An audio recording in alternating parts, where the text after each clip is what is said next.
जी हाँ दोस्तों, आखिर पहले ही दिन भारतीय जनता पार्टी ने उन बागियों के साथ कैसे कर दिया खेला और कैसे यूसुफ पठान की हुई बेइज्जती।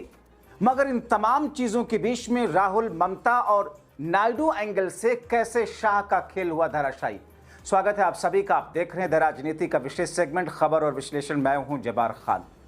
दोस्तों, भारतीय जनता पार्टी और खास तौर पर दिल्ली ये मान करके बैठी थी कि 15 जून की तारीख उनके लिए, उनकी पार्टी के लिए और खास तौर पर संसद में आने वाले दिनों में उनके लिए बल्ले बल्ले लेकर के आएगी।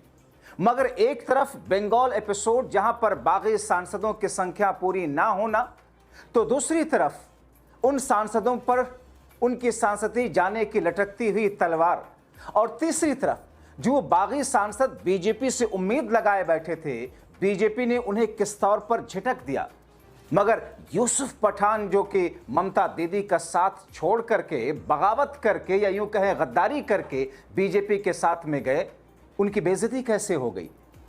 दोस्तों, अब ममता को धोखा देकर गद्दारी करने वाले सांसदों के लिए ऐसा संकट आता दिख रहा है जिससे उन बागी गद्दारों और बीजेपी दोनों का खेल खत्म होता दिख रहा है।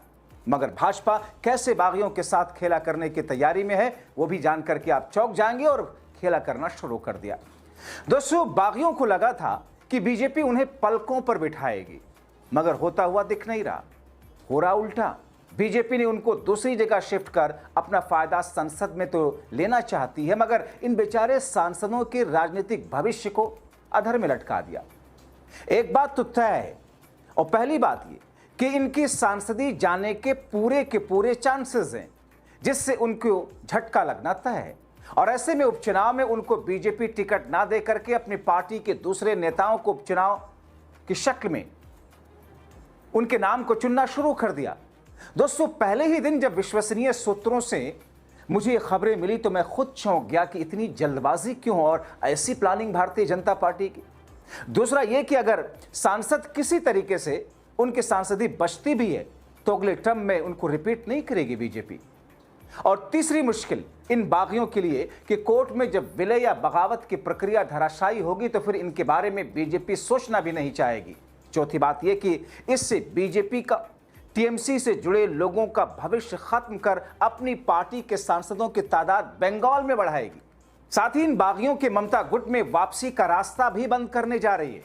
जैसा कि हमने देखा कि जब 2021 के चुनाव में वो नेता जो टीएमसी छोड़कर उससे पहले बीजेपी में गए थे, और जब वापस 21 में भारतीय जनता पार्टी को हरा करके टीएमसी पूर्ण बहुमत लेकर के आती है बम्पर तरीके से, कैसे वही नेता जो बीजेपी गए थे वापस टीएमसी की तरफ न सिर्फ आना शुरू हो गए बल्कि ज्वाइनिंग कर ली। मगर इस बार बीजेपी उन बागियों को वो ऑप्शन भी नहीं दे रही है, खत्म करते चल रही है।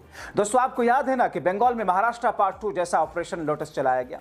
महाराष्ट्र में बीजेपी ने शिवसेना के बागियों को सीधे बीजेपी में शामिल नहीं कराया था, एक नाथ शिंदे और अजित पवार के गुट की शक्ल में खड़ा कर दिया। मगर जैसे ही हालात बीजेपी के अनुकूल हुए, तुरंत उसने उन दोनों को नाको चने चबवाने शुरू कर दिए। बंगाल में भी वही रणनीति और वही साजिश अपनाए।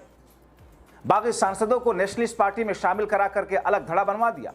बीजेपी नेताओं को डर है कि जिन नेताओं के खिलाफ वो वर्षों तक लड़ते रहे, उनके साथ खुला गठबंधन कार्यकर्ताओं के बीच एक अलग संदेश जाएगा कि क्या हो रहा है, हम तो दशकों से बीजेपी के लिए काम कर रहे थे, हमें ही साइडलाइन किया जा रहा है।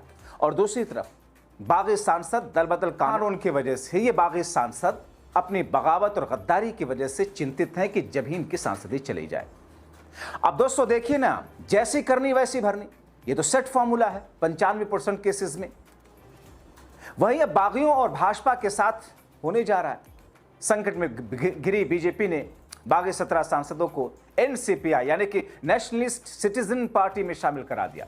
मगर उस पार्टी की न तो मान्यता है, ना ही कोई वैधता, मतलब गैर मान्यता प्राप्त पार्टी है। और ये कड़ी आगे की अदालती दावपेच में फंसेगी। जैसा कि कपिल सिब्बल ने कहा, उन्होंने क्या कहा कि एक तो इनकी तादाद सिर्फ 17 है, दूसरा यह कि वो किसी अन्य राजनीतिक दल में विलय नहीं कर सकते जिस दल में जा रहे हैं, जिसकी मान्यता है ही नहीं।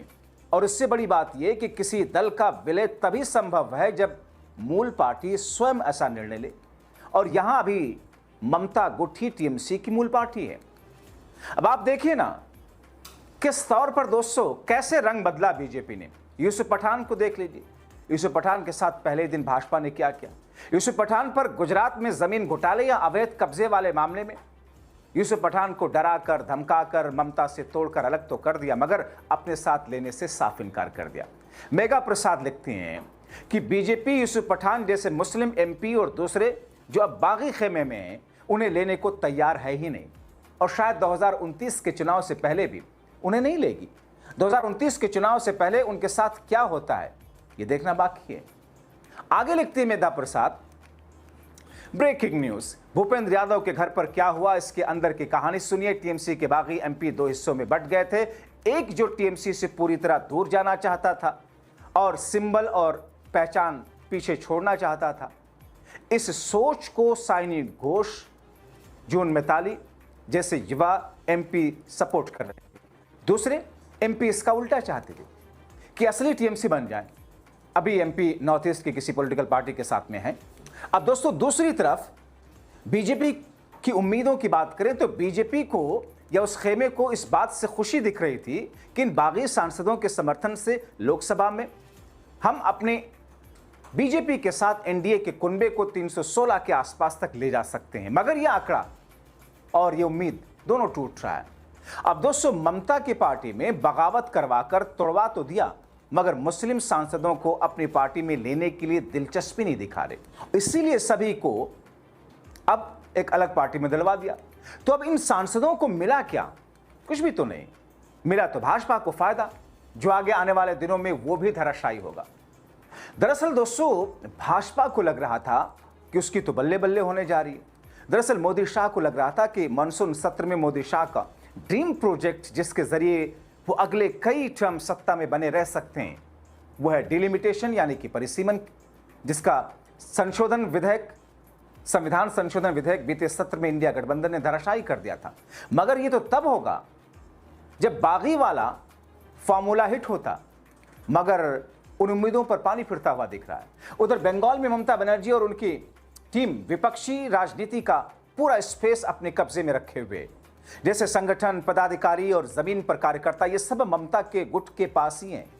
ममता गुट के सांसद सागरिका घोष कहती हैं, मोदी शाह की बीजेपी किस तौर पर वाजपेयी की राजनीति को डस्टबिन में डाल करके साम दाम दंड भेद की नीति से टीएमसी को तोड़ने में जुटी तो है, मगर कामयाबी मिलेगी नहीं। पार्टी छीन न पाएंगे, उन बागियों को अपनी सांसदी भी गंवानी होगी। अब दोस्तों देखिए ना, ये पूरी कहानी, इस पूरी कहानी की जड़ में जाएं तो दरअसल जिन सांसदों के 22 होने के बाद भारतीय जनता पार्टी कर रही थी, और लगातार एक कनेक्शन जो बंगाल का ममता और अभिषेक बनर्जी का दिल्ली 10 जनपद से बना हुआ था, यानी कि अगर साइनी घोष, सुष्मिता देव, काकुली घोष ही ना, यानी कि दोस्तों अगर सत्ता पक्ष वाला दिल्ली का खेमा काकुली घोष, सुष्मिता देव और साइनी घोष शुभेंदु अधिकारी से संपर्क में होकर के उनको निर्देशित कर रहा था, तो दूसरी तरफ दिल्ली का ही विपक्ष का 10 जनपद का खेमा टीएमसी अभिषेक बनर्जी और ममता के संपर्क में होकर के उनको ऐसी सलाह दे रहा था, जिसके जरिए से इस पूरे ताने बाने को तोड़ने में गुजरते वक्त के साथ आसानी हो। और जैसा कि मैंने आपको पिछले कई शोज में दिखाया कि किस तौर पर ममता बनर्जी आने वाले दिनों के लिए, जब वो दिल्ली आई थी तो उन्होंने एक विश्वसनीय पत्रकार को उन्होंने कहा था कि मैं आने वाले दिनों में नायडू और शिंदे से मुलाकात करूंगी। वो जो कनेक्टिविटी और एंगल रहा, उस एंगल में चाहे वो टेलीफोनिक कन्वर्सेशन हो या फिर ऑनलाइन किसी भी माध्यम से, उसमें उनको ऐसी एनर्जी मिली जिसके जरिए से वो टूटे हुए बागी गद्दार सांसदों को छोड़ करके एक नई स्थिति को उत्पन्न करने की कोशिश में लगे। और इन तमाम चीजों का असर किस तौर पर आंध्र प्रदेश और महाराष्ट्र पर पड़ा, क्योंकि महाराष्ट्र में भी उद्धव के पार्टी के सांसदों के साथ में वही तो हो रहा था, मगर धराशायी हो गया। और उसके बाद नेक्स्ट कड़ी शिंदे की पार्टी के सांसदों पर डोरी डालना था। मगर इन तमाम स्थितियों और परिस्थितियों में दोस्तों, ये भारतीय जनता पार्टी ने 15 ही जून को यह संकेत नहीं दिया, बल्कि एक तरीके से मैसेज दे दिया कि साहब आपने टीएमसी को छोड़ा, आपने बगावत की। वैसे दोस्तों मैंने बगावत नहीं कहता हूं, बागी तो वो होते हैं जिन्होंने अंग्रेजों के खिलाफ बिगुल फेंका था, जुल्म के खिलाफ। इन्हें मैं गद्दार मानता हूं।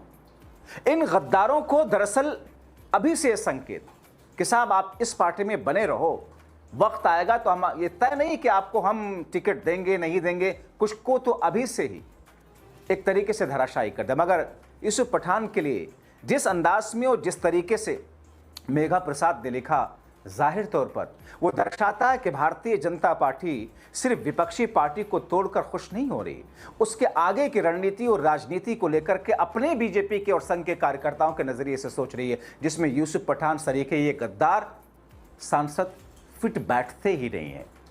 तो दोस्तों आगे क्या होगा? वही जो मैंने पिछले शो में आपको कहा था कि ना खुदा ही मिला ना विसाली सनम, ना इधर के हुए ना उधर के हुए। लेकिन दोस्तों ये राजनीति है, अगर एक बार बगावत करके जा सकते हैं तो वापस बगावत करके वहां से भी वापस आ सकते हैं। 2021 में हमने देखा था टीएमसी से बागी होकर के गए बीजेपी के पास, फिर बीजेपी छोड़ करके वापस दीदी के पास आ गए थे। मगर अब हालात बिल्कुल बदल चुके हैं। अब दीदी की तरफ से नो एंट्री का बोर्ड सा लगा हुआ है। इन तमाम कड़ियों को जोड़कर आप क्या सोचते हैं दोस्तों? अपनी राय कमेंट बॉक्स में जरूर लिखें।